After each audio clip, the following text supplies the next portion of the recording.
ćemo mi iz SNSD-a veoma brzo napraviti jedan prijedlog ustavnih reformi u Bosni i Hercegovini isključivo na bazi preporuka Venecijanske komisije. Mi nismo ti koji mislimo da treba da postoji tročlano predsjedništvo i da nema mjesta da recimo da se ukine to tročlano predsjedništvo, da se bira u parlamentu jedan predsjednik.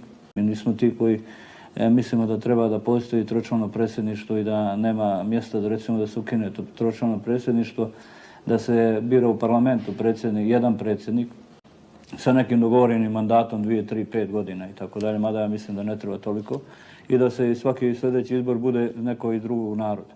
Dakle, tu reformu evo mi odmah možemo prihvatiti. Prihvatamo i činjenicu da se, evo to gospodin Lagundžija može da potvrdi, čak smo dijelu zajedničko uvjerenje da prilikom ustavnih reforma konstitutivnosti naroda da je isključivo potrebno da se na nivou Bosne i Hercegovine, odnosno Doma naroda Bosne i Hercegovine brani vitalni interes, a ne da pravimo karikaturu i svađu oko toga na svim nivoima.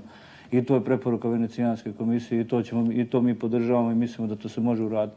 Ja sam bio lider vezano za reformu odbrane i ponosan sam na to što danas imamo takvu vojsku kojoj nema regrutacije i služenja vojnog roka. Ja sam na to ponosan. Ja sam bio lider vezano za reformu odbrane i ponosan sam na to što danas imamo takvu vojsku kojoj nema regrutacije i služenja vojnog roka. Ja sam na to ponosan. Apsolutno je činjenica da se stvari oko hapšenja optuženih za ratne zločine ubrzavaju.